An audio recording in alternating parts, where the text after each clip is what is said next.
அத்தியாயம் 30. வணியை சேர்ந்த காக்காஜி வைத்யா, பம்பாயை சேர்ந்த பஞ்சாபி ராம்லால். இவ்வத்தியாயத்தின் ஷிரடி கிழக்கப்பட்ட இன்னும் 2 அடியவர்களை பற்றி விவரிக்கப்பட்டிருக்கிறது.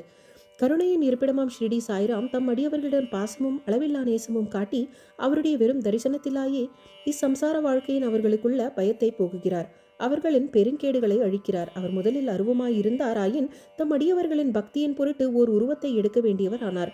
ஞானிகளின் வருகையின் காரணம் அடியவர்களுக்கு விடுதலை, தன்னை அறிதல் அளிப்பதே ஆகும். அவர்களின் சிரேஷ்டான சாயிக்கு அக்காரணம் தவிர்க்க இயலாதது. எவர் அவர்தம் பாதார விந்தங்களில் சரணாகதி அடைகிறார்களோ அவர்கள் முன்னேற்றம் நிச்சயமானது. அவர் தம் பாதார விந்தங்களை பிராமணர்கள் இணைத்து கொண்டு புனித கஷேத்திரங்களிலின்றும் வந்து அவர்தம் சன்னிதானத்தில் வேதங்களை ஓதுகிறார்கள், காயத்ரி மந்திரத்தை ஜபிக்கிறார்கள். பலவீனங்களை கொண்டவர்களாகவும் எந்தவித ஏற்றமும் மற்ற நாம் பக்தி என்றால் என்ன என்பதை அறியோம். ஆனால் மற்றோரெல்லாம் கைவிட்ட போதிலும் சாயி நம்மை கைவிட மாட்டார் என்ற அளவு அறிவோம். யாரை அவர் ஆசீர்வதிக்கிறார்களோ அவரை எல்லையற்ற வலிமை பெற்று மெய் பொய் ஆகியவற்றை பகுத்துருவும் ஞானமும் எய்துகிறார்கள். தம் அடியவர்களின் ஆசையை சாய் முழுமையாக அறிகிறார், அவைகளை நிறைவேற்றுகிறார். எனவே அவர்கள் விரும்பியதை பெற்று நன்றியுடையவர்களாக இருக்கிறார்கள். எனவே அவரை பிரார்த்திக்கிறோம், அவர் முன் வீழ்ந்து வணங்குகிறோம். நமது குற்றங்கள் பலவற்றையும் பொறுத்து கொண்டு கவலைகளினின்றும் நம்மை அவர் விடுவிக்கட்டும். பெரும் துயரங்களால் அவதியுற்று கொண்டிருப்பவன் சாயை இங்கனம் நினைத்து தியானிக்கிறான். அவரது அருளாலே அவன் மனம் அமைதியடைகிறது. இந்த சாயி கருணை கடல். தம் மீது அவர் கருணை பொழிந்ததன் விளைவே இந்த சரித்திரம் என்கிறார் ஹேமத் பந்த். அல்லாவிடில் அவருக்கு என்ன தகுதி இருக்கிறது? யார்தான் இவ்வேலையை மேற்கொள்ள இயலும்? ஆனால் சாயி எல்லா பொறுப்புகளையும் ஏற்றுக்கொண்டதால் ஹேமத் பந்த் எவ்வித பாரத்தையும் உணரவில்லை. இது குறித்து எவ்வித கவலையும் கொள்ளவில்லை. அவரது பேச்சையும் பேனாவையும் உணர்வூட்ட ஆற்றல் மிக்க ஞான ஒளி இருக்கும் பொழுது அவர் ஏன் சந்தேகம் கொள்ள வேண்டும், அல்லது ஏன் எவ்வித கவலையும் கொள்ள வேண்டும்? இது அவரது முன்வினை புண்ணியவாசத்தால் ஸ்ரீ சாயி அவர்கள் இச்சேவைக்கு தம்மை ஆட்படுத்தி ஆசீர்வதித்த அதிர்ஷ்டசாலியாக நினைத்துக் கொள்கிறார். இந்த பின்வரும் நிகழ்ச்சி ஒரு சுவையான கதை மட்டுமன்று, புனிதமான அமுதமும் ஆகும். இதை பருகுபவன் சாயின் பெருமைகளையும் அவர் தம் எங்கும் நிறைத்தன்மையையும் உணர்வான். விமர்சிக்க விரும்புவோர் இந்த கதைகளுக்கு செல்லக்கூடாது. இங்கு தேவையாய் உள்ளது விவாதமல்ல, அளவற்ற அன்பும் பக்தியுமேயும் ஆகும். கற்றறிந்தோர், பக்தியுடையோர், உண்மையுடன் நம்பிக்கை கொண்டுள்ளோர் மட்டுமன்றி ஞானிகள், சேவகர் என்று தம்மை கருதுவோர்களும் இக்கதைகளை விரும்பி பாராட்டுவர். மற்றவர்கள் அவைகளை கற்பனை கதைகள் என்று கொள்வர். சாயின் அதிர்ஷ்டம் வாய்ந்த அடியார்கள் சாய் லீலைகளை கற்பதருவாக கருதுவர். இது சாய் லீலைகளின் அமிர்தத்தை பருகுவது அறியாமையை மூழ்கியுள்ள ஜீவன்களுக்கு முக்தி கொடுக்கும், இல்லறத்தார்க்கு மனநிறைவளிக்கும், லட்சியவாதிகளுக்கு சாதனை கைகூடும். இது பற்றிய கதைகளை கவனிப்போம். காக்காஜி வைத்யா. நாசிக் ஜில்லாவை சார்ந்த வாணியில் காக்காஜி வைத்யா என்பவர் வாழ்ந்து வந்தார். அவர் அங்கே சப்தஸ்ருங்கேரி தேவி உபசகர்.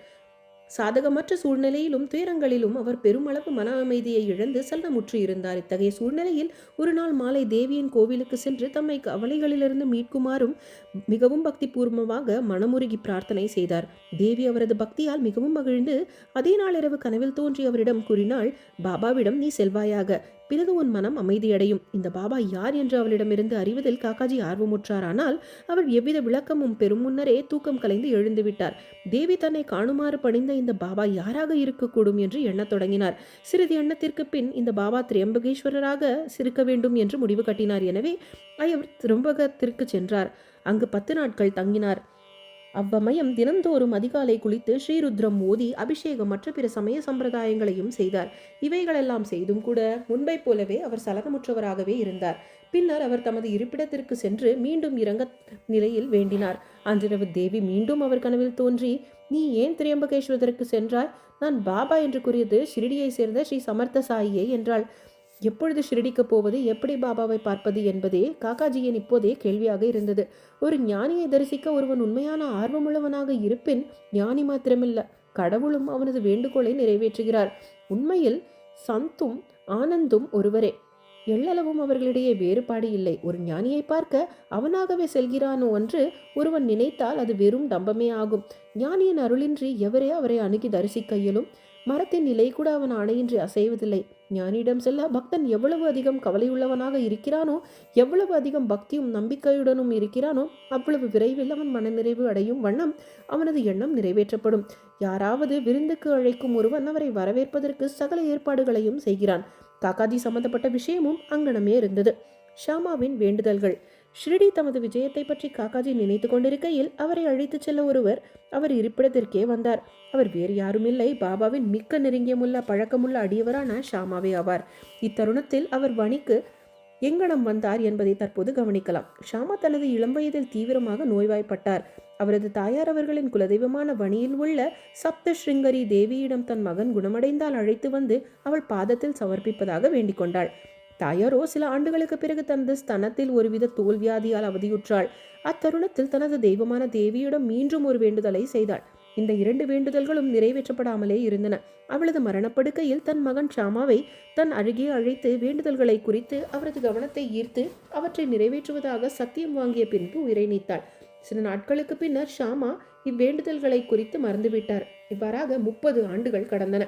இத்தருணத்தில் ஒரு புகழ்பெற்ற ஜோதிடர் ஷிரடிக்கு வந்து அங்கு ஒரு மாதம் தங்கியிருந்தார். ஸ்ரீமான் பூட்டியையும் மற்றவர்களையும் குறித்து அவர் கூறிய முன்னணி செய்திகள் யாவும் உண்மையாயின. அனைவரும் மகிழ்ந்தனர். ஷாமாவின் தம்பியான பாபாஜியும் ஜோதிடரை கலந்து ஆலோசித்தார். அப்பொழுது அவரது தாயாரின் வேண்டுதல்களை அவர் அண்ணன் அவளின் மரணப்படுக்கையில் நிறைவேற்றுவதாக வாக்களித்து இன்னும் நிறைவேற்றப்படவில்லை. எனவே கடவுள் அவர்கள் மீது மகிழ்வுறாமல் அவர்களுக்கு துன்பங்களை அளித்துக் கொண்டிருக்கிறார் என்றும் கூறினார். பாபாஜி இதை தன் அண்ணனிடம் கூறவும் அவர் நிறைவேற்றப்படாத வேண்டுதல்களை நினைவு கூர்ந்தார். மேற்கொண்டு எவ்வித தாமதமும் ஆபத்தானது என எண்ணி ஒரு பொற்கொல்லனை அழைத்து ஒரு ஜதை வெள்ளிஸ்தானங்களை தயாரிக்க சொன்னார். பின்னர் அவர் மசூதிக்கு சென்று பாபாவின் முன்னால் விழுந்து பணிந்து அவர் முன்னர் 2 வெள்ளிஸ்தானங்களையும் வைத்து ஏற்றுக்கொண்டு தம்மை வேண்டுதல்களிலிருந்து விடுவிக்கும்படியும் வேண்டிக் கொண்டார். சப்தஸ்ருங்கி தேவி அவரையே வேண்டும்படியும் அவற்றை தேவியின் பாதங்களில் அவரையே சமர்ப்பிக்கும்படியும் பாபா வற்புறுத்தினார். பாபாவின் அனுமதியையும் ஊதியையும் பெற்ற பின் ஷாமாவாணிக்கு புறப்பட்டார். அங்கு அவர் பூசாரியை தேடிக்கொண்டு காக்காஜியின் வீட்டை வந்தடைந்தார்.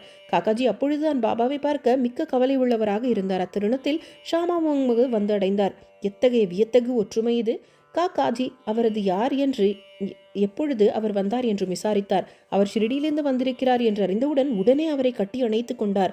அன்பால் அவர் அந்த அளவிற்கு ஆக்கிரமிக்கப்பட்டிருந்தார். பின்னர் அவர்கள் சாயின் லீலைகளை பற்றி பேசினர். ஷாமாவின் வேண்டுதல்களை நிறைவேற்றிய பின்னர் இருவரும் ஷிரடிக்கு புறப்பட்டனர். காக்காஜி மசூதிக்கு சென்று பாபாவின் பாதத்தில் விழுந்தார். உடனே அவர் கண்கள் குளமாயின. அவர் அமைதியுற்றார். தேவியின் காட்சியின்படியே பாபாவை பார்த்தவுடன் அவர் மனம் சலனங்களை இழைந்து அமைதியாகவும் அடக்கமாகவும் ஆயிற்று. தமது மனதில் காக்காஜி கீழ்கண்டவாறு எண்ண ஆரம்பித்தார். என்ன வியத்தகு சக்தி இது! பாபா ஒன்றும் பேசவில்லை, எவ்வித கேள்வி பதிலும் இல்லை, ஆசீர்வதிக்கவும் இல்லை. வெறும் தரிசனம் ஒன்றே இவ்வித மகிழ்ச்சிக்கு அடிகோலாயிருக்கிறது. எனவே அமைதியின்மை அவரது வெறும் தரிசனத்திலேயே மறைந்து இன்ப உணர்வு எனக்கு வந்திருக்கிறது. இதுவே தரிசனத்தின் பெருமை எனப்படுவது. அவரது பார்வை சாயின் பாதங்களில் நிலை கொண்டது. அவரால் ஒரு வார்த்தை கூட பேச இயலவில்லை. பாபாவின் லீலைகளை கேட்டு கரைக்கணா மகிழ்ச்சி அடைந்தார். பாபாவிடம் முழுமையாக சரணடைந்து தம் கவலைகளையும் கஷ்டங்களையும் மறந்தார். கலப்பற்ற இன்பத்தையும் அவர் எய்தினார். அங்கு அவர் 12 ஆண்டுகள் தங்கியிருந்தார். பாபாவிடம் விரை பெற்று ஊதி ஆசீர்வாதம் இவைகளுடன் வீடு திரும்பினார். ரஹாதாவை சேர்ந்த குஷல் சந்த். அதிகாலை நேரங்களில் நாம் காணும் கனவானது விழித்திருக்கும் பொழுது நினைவாகிறது என்று சொல்லப்படுகிறது. அம்மாதிரி இருக்கலாம். ஆனால் பாபாவின் கனவிற்கு காலநியதி இல்லை. நிகழ்ச்சி ஒன்றை குறிக்குங்கால் ஒரு நாள் மாலை பாபா காக்கா சாஹிப் தீக்ஷித்தை அழைத்து ரஹதாவிற்கு சென்று தாம் நெடுநாள் குஷல் சந்தை பார்க்காத காரணத்தால் அவரை ஷிரடிக்கு அழைத்து வருமாறு கூறினார். அங்கனமே காக்கா சாஹிப் ஒரு குதிரை வண்டியை அமர்த்தி கொண்டு ரஹதா சென்று பாபாவின் செய்தியை தெரிவித்தார். அதை கேட்டு குஷல் சந்த் ஆச்சரியமடைந்தார். அன்று மதியம் உண்டபின் சிறிது துயர் கொண்டிருக்கையில் அவர் கனவில் தோன்றி உடனே ஷிரடிக்கு வரும்படி கூறினார் என்று தாமும் ஷிரடிக்கு வருவதற்கு ஆவலாயிருப்பதாகவும் குஷல் சந்த் கூறினார். பக்கத்தில் தமது குதிரை இல்லாததால் தமது மகனை பாபாவிற்கு அறிவிக்கும்படியாக அனுப்பியிருந்தார். அவருடைய மகன் கிராம எல்லையை போய் கொண்டிருக்கும் பொழுது தீக்ஷித்தின் வண்டி எதிரே வந்தது. தீக்ஷித் குஷல் சந்தை அழைத்து வரவே தாம் அனுப்பப்பட்டிருப்பதாக அறிவித்தார். பின் இருவரும் ஷிரடி திரும்பினர்.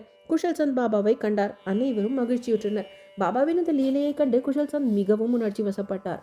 பம்பாயை சேர்ந்த பஞ்சாபி ராம்லால். பம்பாயை சேர்ந்த ராம்லால் என்ற பஞ்சாபி பிராமணர் ஒருவர் கனவு கண்டார். அதில் பாபா தோன்றி ஷிரடிக்கு வரும்படி கூறினார். காட்சியில் அவர் ஒரு மகானாக தோன்றினார். ஆனால் அவர் எங்கிருப்பார் என்று ராம்லால் அறியார். பாபாவை சென்று பார்க்க எண்ணினார். ஆனால் அவரது விலாசத்தை அறியார்.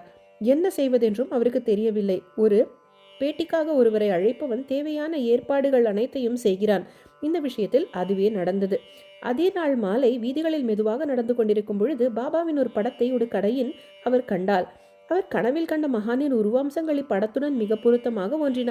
விசாரித்ததில் அவர் ஷிரடியை சேர்ந்த சாய்பாபா என தெரிந்து கொண்டார். ஷிரடிக்கு உடனே சென்றார். தனது இறுதி காலம் வரை அங்கேயே தங்கினார். தரிசனத்துக்காக இவ்விதமாக பாபா ஷிரடிக்கு தமது அடியவர்களை கொணர்ந்தார். அவர்களின் ஆத்மார்த்த லௌகீக தேவைகளை பூர்த்தி செய்தார். ஸ்ரீ சாயியை பணிக. அனைவருக்கும் சாந்தி நிலவட்டும்.